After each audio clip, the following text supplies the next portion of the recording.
will hear two friends planning an event.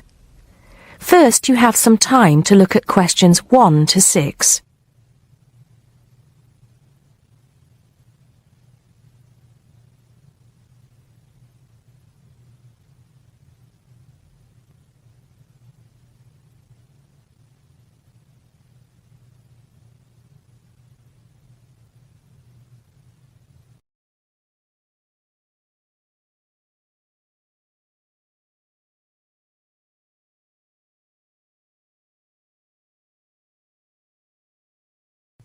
Now we shall begin.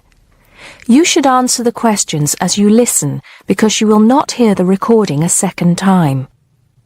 Listen carefully and answer questions 1 to 6. Hello, Joan. I'm glad you could come. Hello, Peter. What's up? Is something the matter? No, everything's fine. It sounded urgent on the phone. Did it? It's just that I've had this idea and I wanted to see how soon we could get it off the ground. Well, don't keep me in suspense. You know they're planning to close down the local clinic. It was in the newspaper yesterday, but most people have actually known for some time. Well, I thought we should do something about it. What did you have in mind? I thought we could organise a charity event and donate the money to the clinic. I know it doesn't sound like much, but it will show the local council how we feel and that we mean business. That'll take quite a lot of organising. Why don't we just hold a protest outside the town hall? A protest would take just as much organisation as an event like this. Besides, I think fewer people would turn up.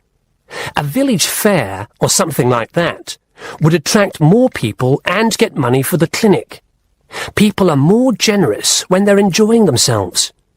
OK then, it sounds good to me. How do we start?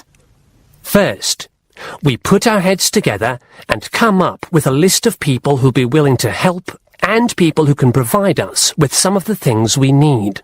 For example, we might need a caterer to provide refreshments, a rock band for entertainment, tents and so on.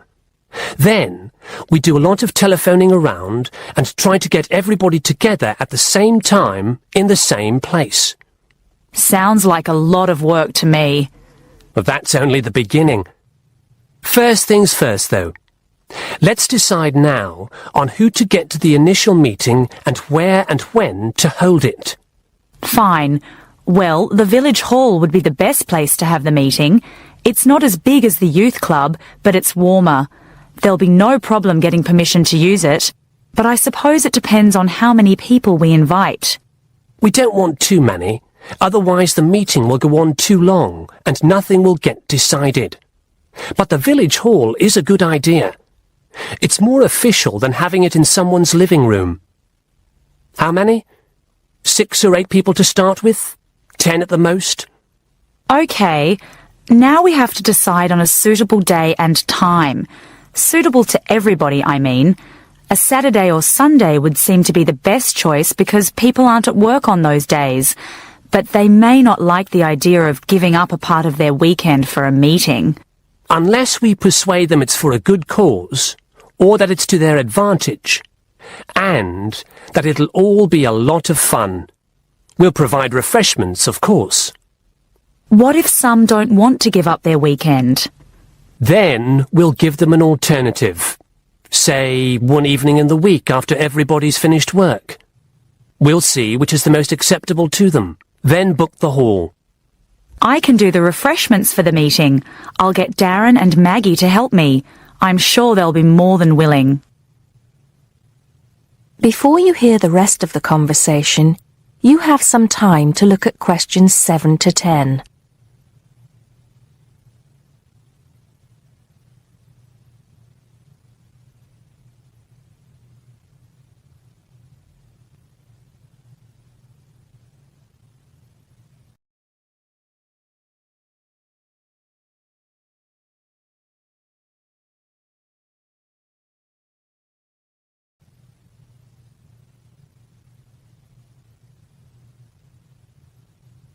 Now listen and answer questions 7 to 10.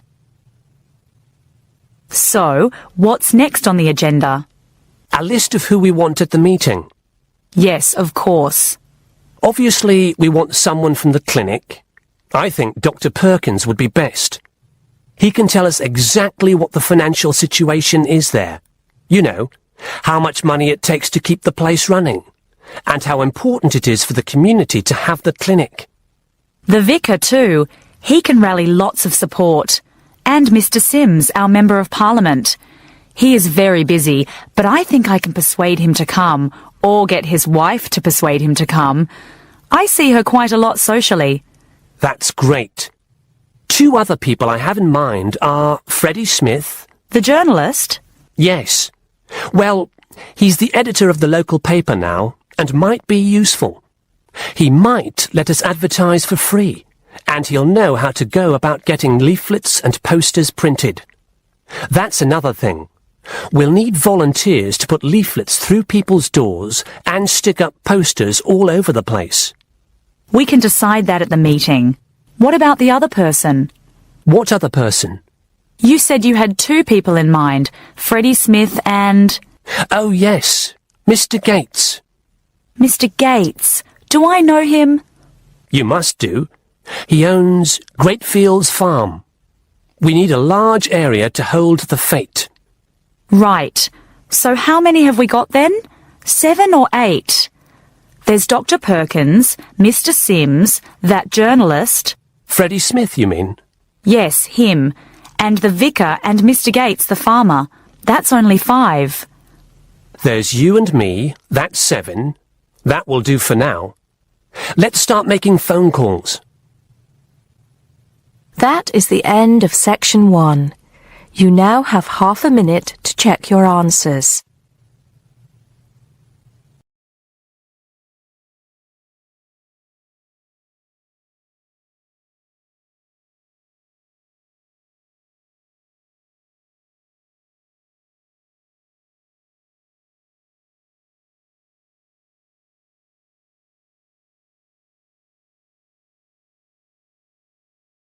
Part 2.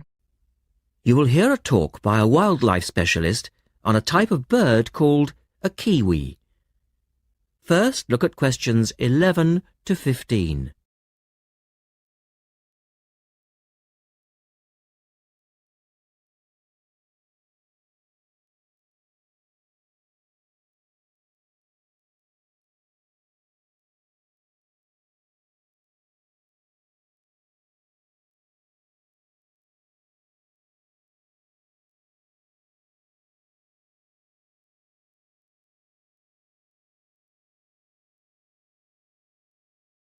As you listen to the first part of the talk, answer questions 11 to 15.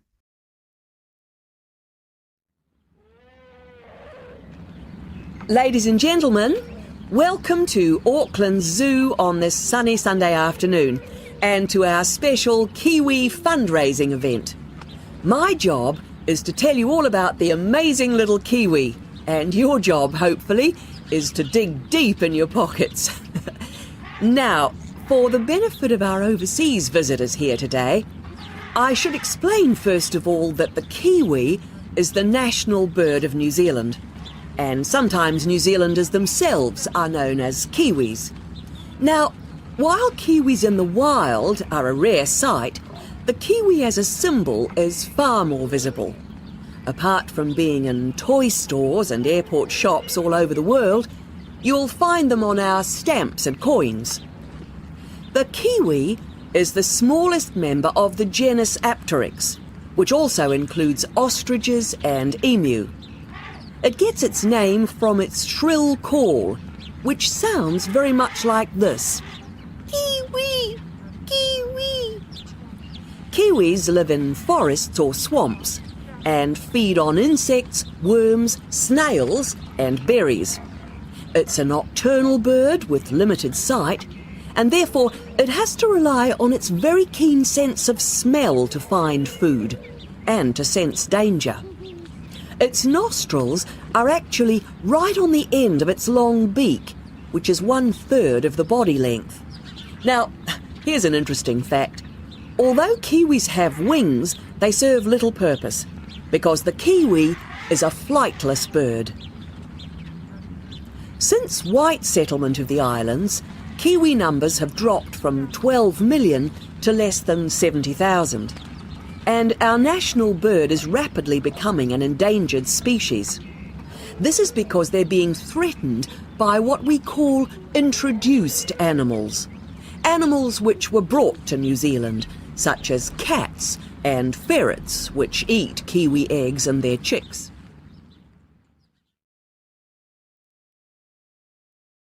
Now look at questions 16 to 20.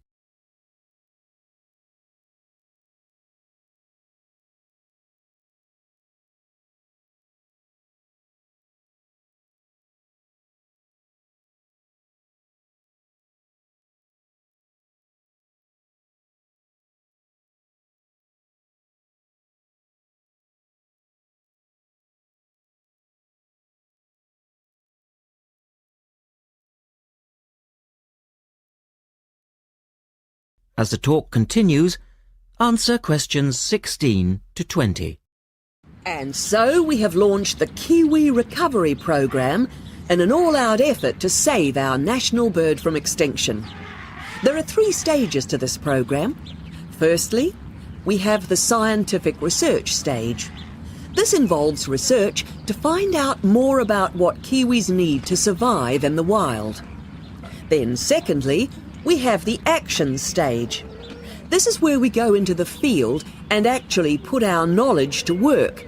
We call this putting science into practice.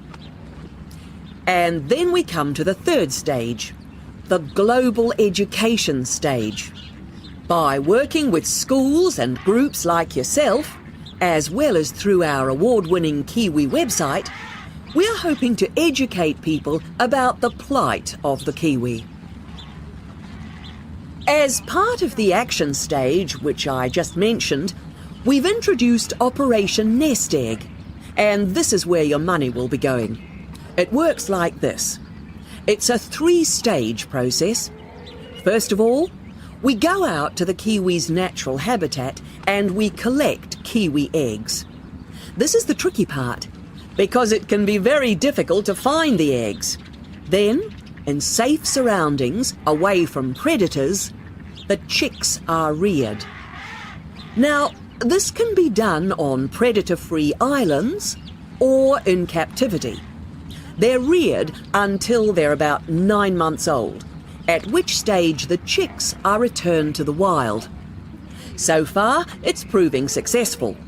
And since we started the program, some 34 chicks have been successfully raised this year, and their chances of survival have increased from 5 to 85%. However, it's not time to celebrate kiwi survival just yet.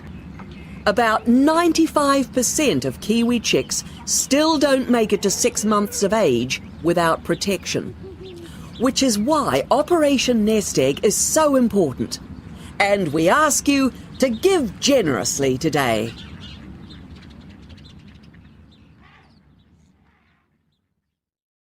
That is the end of part 2. You now have half a minute to check your answers.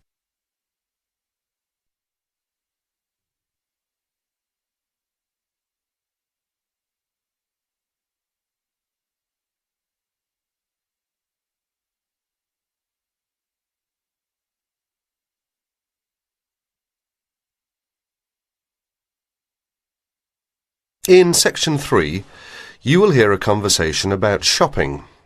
Masahiro is an international student who has just arrived from Japan, and Anna and Will are doing some shopping with him. You have some time to read questions 21 to 26 first.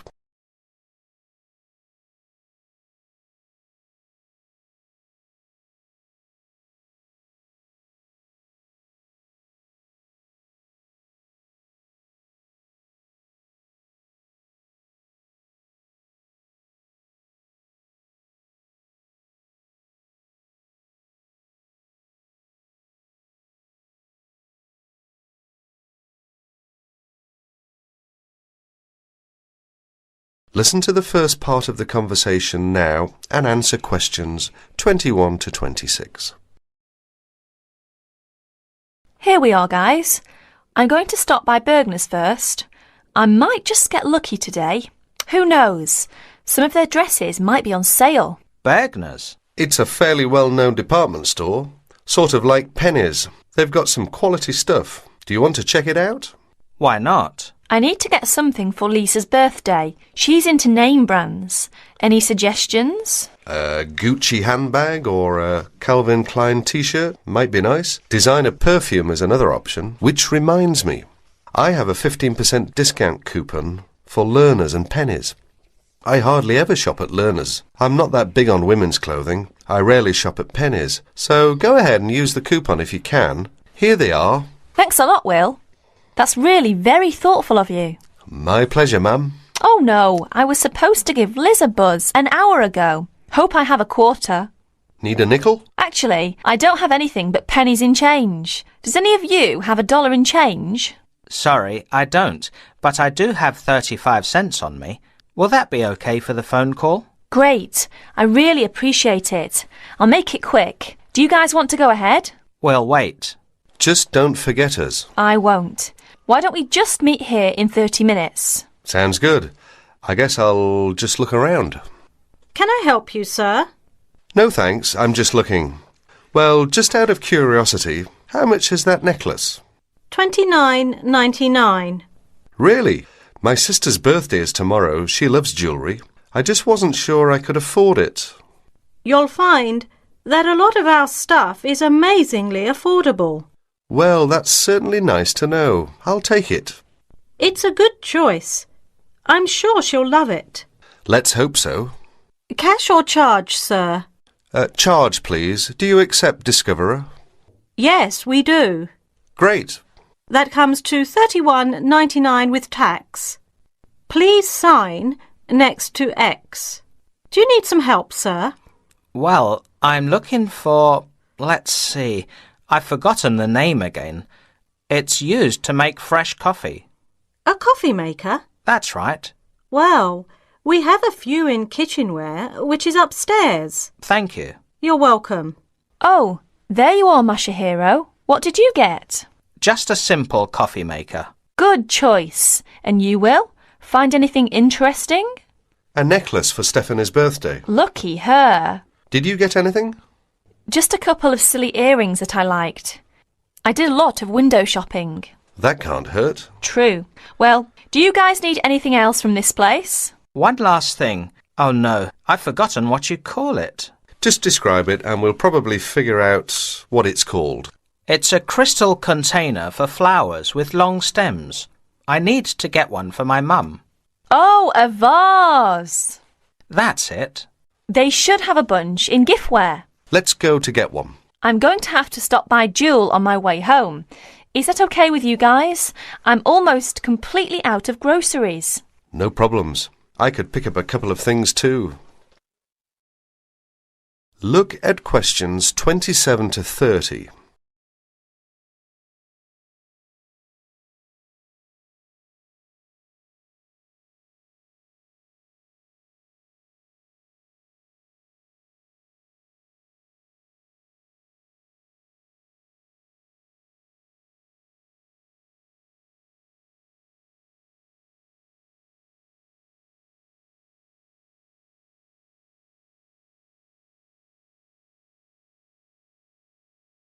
Now you will hear the rest of the conversation. As you listen, answer questions number 27 to 30. Hi, Masahiro. How's it going? Fine, I guess. How about you? Busy? Guess who's coming our way? Hi guys, what's up? Nothing much. We just ran into each other. That's nice. So, Mashiro, how's the coffee maker working? Actually, it doesn't work well. It was a waste of money. I guess I should have shopped around for a good one. Why don't you take it back? I'd like to, but I've misplaced the receipt. Well, if it's any consolation, my shopping wasn't all that great either. I wish I'd never bought Stephanie a necklace. Just last night she was telling me how she wished she had Liz Taylor's new perfume. She did not like my gift at all. That makes 3 displeased shoppers. Guess what? The camera I bought and shipped to Mike just this morning is now on sale. It's a pity that I bought it then. Then again, I guess I shouldn't complain. It was a good buy, even though I didn't get the best deal on it. Anyway, Masahiro, I suggest you look for that receipt and just go to the complaints department and say, I'd like to exchange this, please. It's as simple as that. And Will, it's not too late for you to ask for a refund. That is the end of section 3. You now have 30 seconds to check your answers.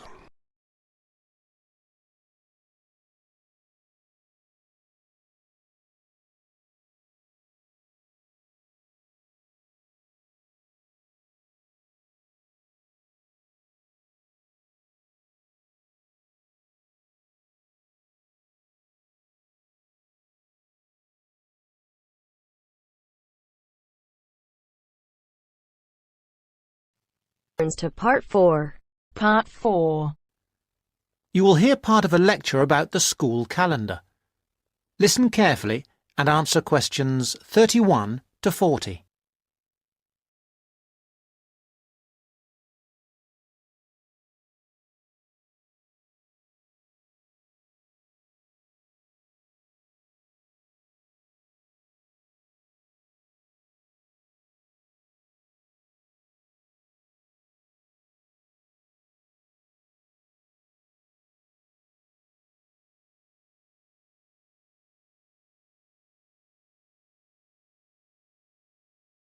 So, having seen that the 6-term system has passed the test of cost-effectiveness, we can move on to the educational aspects of this arrangement. Firstly, all the terms would be approximately the same length. Instead of terms up to 13 weeks, which we have now, there could be a repeating pattern of 7 weeks of term time plus 2 weeks of vacation. This would be repeated 6 times per year. How does this affect the effectiveness of the educational provision? The most noticeable result would be that the very long summer holiday would be reduced in length. This byproduct of the 6-term system could be beneficial. There's plenty of evidence of huge learning loss by pupils during the summer holidays. By learning loss, we mean the amount that pupils forget or lose during a holiday break. Ashley carried out a number of analyses which showed this conclusively. He investigated 39 studies examining the effects of summer holidays on standardized test scores. His analyses indicated that summer learning loss equaled 2 weeks to 7 weeks of instruction. On average, children's test scores were 3 weeks lower than when they left school in the previous term. He also found differences in the learning loss effect according to subject. The subjects he analysed were reading, writing and maths, and he found that the effect was greatest in maths and reading. Furthermore, although all social groups experienced roughly similar learning loss in the field of maths, the studies found that disadvantaged children showed even greater losses in reading skills. So, the problem of learning loss in traditional schools is clear. However, the results of studies into the 6-term system and learning loss are ambiguous. Marchmont found that pupils in 6-term schools maintained their test scores after the shorter holiday period. This is certainly an improvement on the traditional system where, as we have seen, pupils perform worse after the summer break. Benson, however, found no differences between those in traditional schools and on the 6-term schedule.